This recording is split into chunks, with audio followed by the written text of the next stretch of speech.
বিসমিল্লাহির রহমানির রহিম। সুপ্রিয় শিক্ষার্থীবৃন্দ, আসসালামু আলাইকুম। আশা করি সবাই ভালো আছো, সুস্থ আছো। আমার অনলাইন ক্লাসে তোমাদেরকে স্বাগত জানাচ্ছি। প্রিয় বন্ধুরা, আমরা আজকে সামনের দিকে অগ্রসর হয়ে দেখি কি কি আমরা আজকে ক্লাস থেকে শিখতে পারবো। শিক্ষক পরিচিতি। আমি মোহাম্মদ আমিনুল ইসলাম, প্রভাষক রাষ্ট্রবিজ্ঞান, সরকারি হরগাঁও কলেজ, মুন্সিগঞ্জ। পাঠ পরিচিতি দেখো, শ্রেণী একাদশ, বিষয় পরিণতি ও সুশাসন, প্রথম পত্র। টপিক হচ্ছে চাপ সৃষ্টিকারী গোষ্ঠী। অধ্যায় 6, রাজনৈতিক দল, নেতৃত্ব ও সুশাসন। তাহলে একাদশ, প্রথম পত্র, পরিণতি সুশাসন। অধ্যায় 6, রাজনৈতিক দল, নেতৃত্ব, সুশাসন অধ্যায়ের নাম। আমরা এই অধ্যায় থেকে আমাদের যে আজকে ছোট্ট যে টপিক, সেটা হচ্ছে চাপ সৃষ্টিকারী গোষ্ঠী। এটা নিয়ে আমরা আলোচনা করব। আমরা কিছু ছবি দেখব। নো ব্লাড ফর ওয়েল, দলের জন্য কোনো রক্ত নয়। ইমপিচ বুশকে কি করো, পদচ্যুত করো। আমরা দেখতে পাচ্ছি ছবি।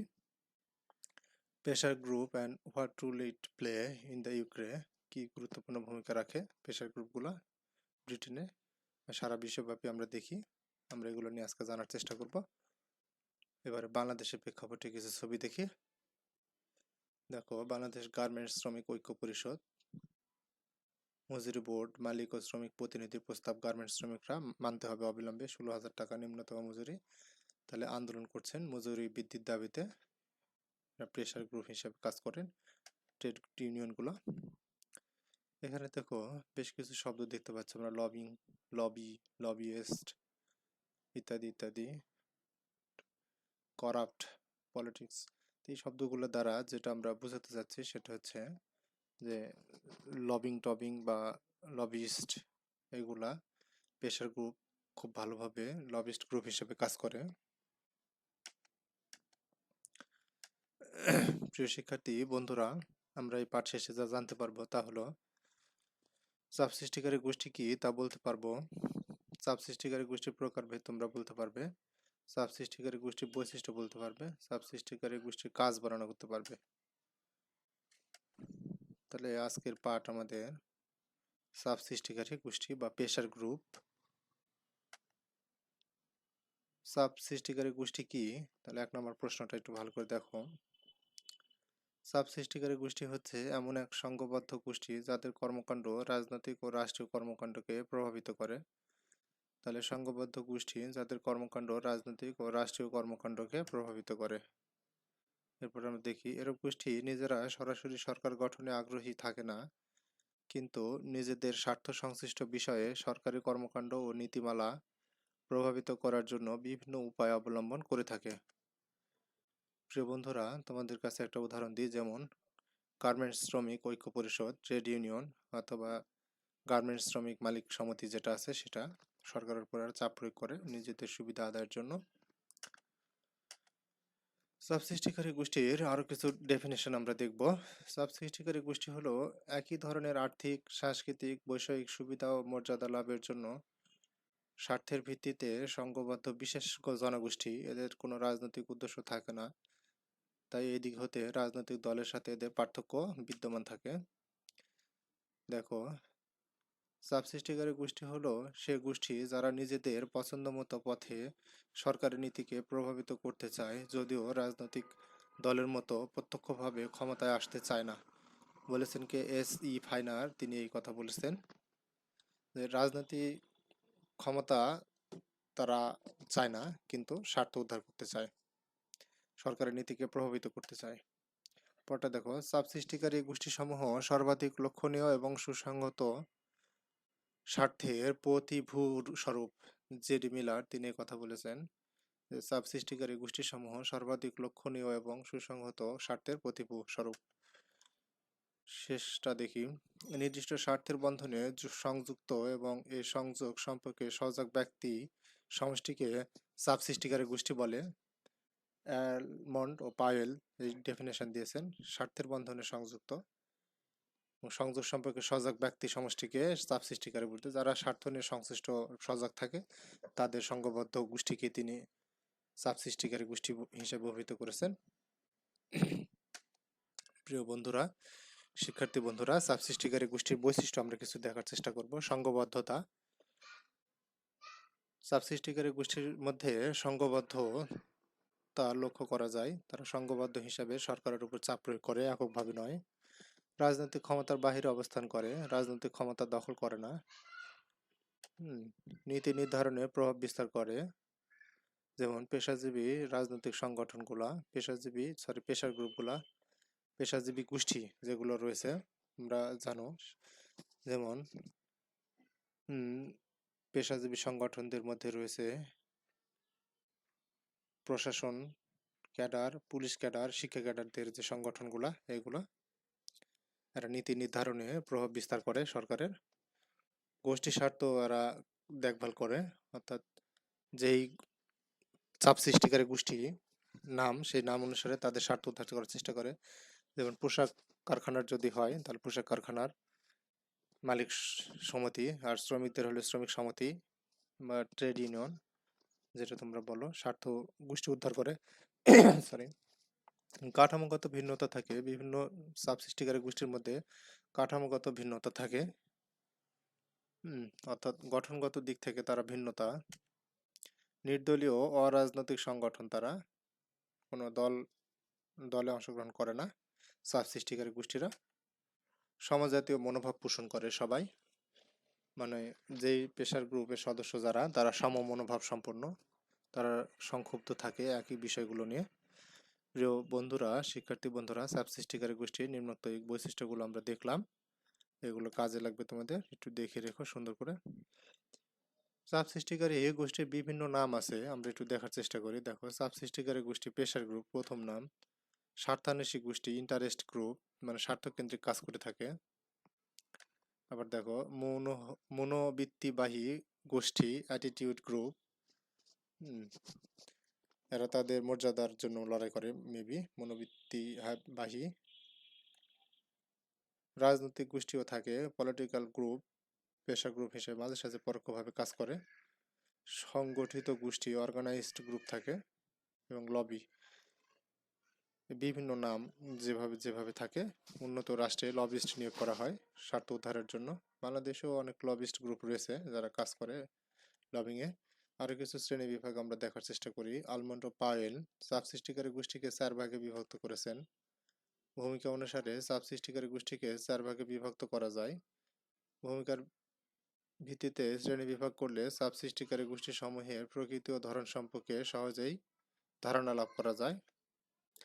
অন্যান্য কিছু চাপ সৃষ্টিকারী গোষ্ঠীর কথা বলি, যেমন সুশীল সমাজ, বিশ্ব ব্যাংক, IMF, শিক্ষক কর্মচারী ঐক্য জোট, সংরক্ষণমূলক চাপ সৃষ্টিকারী গোষ্ঠীর উদাহরণ এগুলা। শিক্ষার্থী বন্ধুরা, আমরা সামনের দিকে অগ্রসর হব। আমরা দেখি আরো কিছু স্লাইড। চাপ সৃষ্টিকারী গোষ্ঠীর বিভিন্ন শ্রেণী বিভাগ। স্বতঃস্ফূর্ত চাপ সৃষ্টিকারী গোষ্ঠী, যারা স্বতঃস্ফূর্তভাবে আসে এবং স্বতঃস্ফূর্তভাবে শেষ হয়ে যায়। যেমন কোটা বিরোধী আন্দোলনকারী যারা, তারা সরকারের উপর চাপ প্রয়োগ করেছে আইন সংশোধন করার জন্য, স্বতঃস্ফূর্তভাবে এসেছে এবং স্বতঃস্ফূর্তভাবে চলে যাবে, চাপ সৃষ্টিকারী গোষ্ঠী। এরপরে আসো সংগঠন ভিত্তিক চাপ সৃষ্টিকারী গোষ্ঠী, যেমন শিক্ষক কর্মচারী ঐক্য পরিষদ বা প্রশাসন একাডেমি, পুলিশ পেশাজীবী সংগঠন, এরকম। সংগঠনবিহীন চাপ সৃষ্টিকারী গোষ্ঠী আছে, কোনো সংগঠনের অধিক কাজ করে না তারা, যেমন পরিবেশবাদী গ্রুপগুলা সংগঠনে নাই কিন্তু চাপ সৃষ্টি করে সরকারের উপর হঠাৎ করে।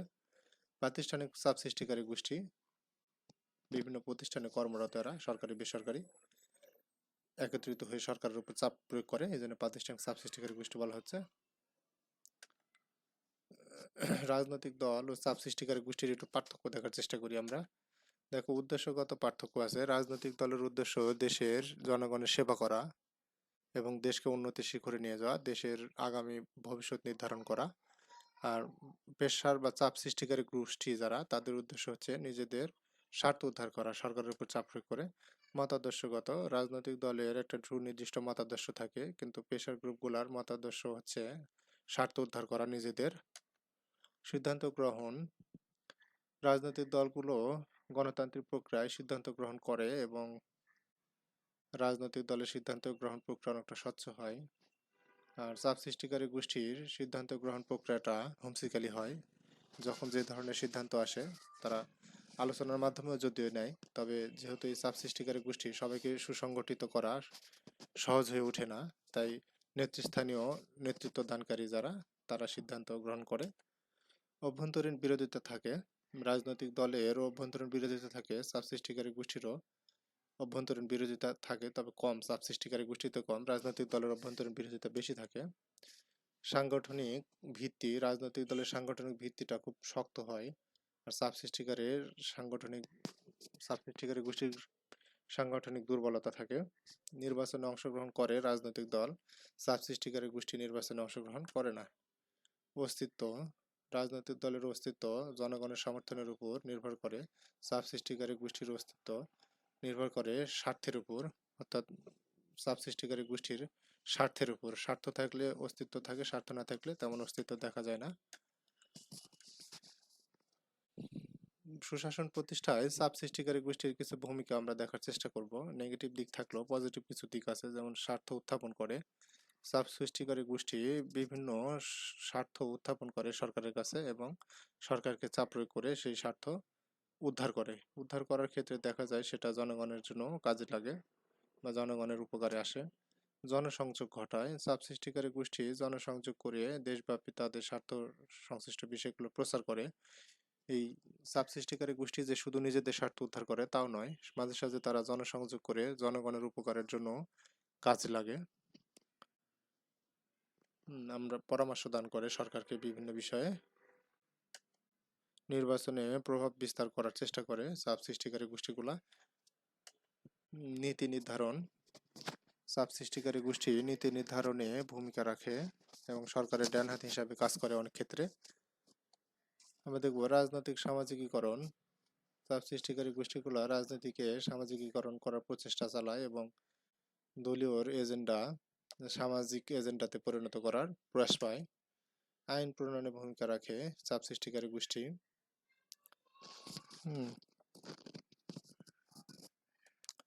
তথ্য সরবরাহ করে, স্বেচ্ছাচারিতা রোধ করে এবং রাজনৈতিক নিয়োগ এর ব্যবস্থা করে। চাপ সৃষ্টিকারী গোষ্ঠীগুলা প্রায় সরকারের উপর চাপ প্রয়োগ করে তাদের মধ্য থেকে রাজনৈতিকভাবে নিয়োগের বন্দোবস্ত করে থাকে। তো এই চাপ সৃষ্টিকারী গোষ্ঠীর আমরা নিম্নোক্ত ভূমিকাগুলো দেখলাম। প্রিয় শিক্ষার্থী বন্ধুরা, আমরা ক্লাস শেষে করার আগে আমরা কিছু আরো দেখবো যে কাজটা কি করে, চাপ সৃষ্টিকারী গোষ্ঠী মানে প্রধান লক্ষ্যটা কি আর কি। 1 নম্বর দেখো, স্বার্থ উদ্ধার করে, অর্থাৎ চাপ সৃষ্টিকারী গোষ্ঠীগুলা স্বার্থ উদ্ধার করে। 2 নম্বরে বলতেছে ক্ষমতা দখল করে। ক্ষমতা দখল বলতে প্রশাসনিক ক্ষমতা বা ওই সংগঠনের ক্ষমতা, কিন্তু রাজনৈতিক ক্ষমতা নয়।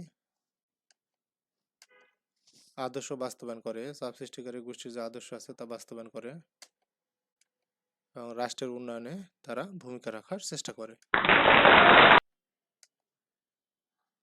আমরা একটু দেখব। ধন্যবাদ তোমাদেরকে। তবে এই ধন্যবাদ দেওয়ার আগে কিছু কথা না বললেই নয়, সেটা চাপ সৃষ্টিকারী গোষ্ঠী আসলে কেন দরকার। আমাদের রাষ্ট্রবিজ্ঞানে প্যাট্রন ক্লায়েন্ট রিলেশনশিপ নামে একটা চ্যাপ্টার আছে, তোমাদের একটু সংক্ষেপে বলি। যে এমপি ভোটে দাঁড়াবে, ধরো দাঁড়ানোর ক্ষেত্রে কি করবে, সে সংশ্লিষ্ট এলাকার ব্যবসায়ীদের কাছ থেকে টাকা নেবে, ব্যবসায়ীরা তাকে নির্বাচনে সহযোগিতা করবে। ফলে এমপি নির্বাচিত হওয়ার পরে ওই ব্যবসায়ীরা এমপির কাছে যাবে, যাওয়ার পরে কি করবে, এমপির কাছ থেকে ব্যবসার জন্য বিভিন্ন লাইসেন্স এবং অনেক প্রণোদনা আদায় করবে। এই ক্ষেত্রে প্রথমে দেখো ব্যবসায়ীরা প্যাট্রন হিসেবে কাজ করলো, অর্থাৎ পৃষ্ঠপোষকতা করলো এমপিকে। পরবর্তীতে এমপি নির্বাচিত হওয়ার পর এমপি আবার কি করতেছে, ব্যবসায়ীদেরকে পৃষ্ঠপোষকতা দিচ্ছে। তাহলে এই কারণে আমরা বলছি প্যাট্রন ক্লায়েন্ট রিলেশনশিপ, অর্থাৎ পৃষ্ঠপোষক হিসেবে কাজ করে। কখনো এমপি পৃষ্ঠপোষকতা দেয়, অর্থাৎ রাজনৈতিক নেতৃবৃন্দ পৃষ্ঠপোষকতা দেয়, আবার কখনো ব্যবসায়ীরা বা পেশাজীবী পেশার গ্রুপগুলো কি করে, পৃষ্ঠপোষকতা দেয়। এই বিষয়টাকেই বলা হয় রাষ্ট্রবিজ্ঞানের ভাষায় প্যাট্রন ক্লায়েন্ট রিলেশনশিপ। তো ধন্যবাদ প্রিয় শিক্ষার্থীবৃন্দরা ধৈর্য ধরে ক্লাসটা শোনার জন্য। তোমরা সবাই ভালো থেকো, সুস্থ থেকো, নিরাপদে থেকো, আর বাসায় থেকে পড়ালেখা করো, বাসার বাইরে ঘোরাফেরা করার দরকার নেই। আল্লাহ হাফেজ।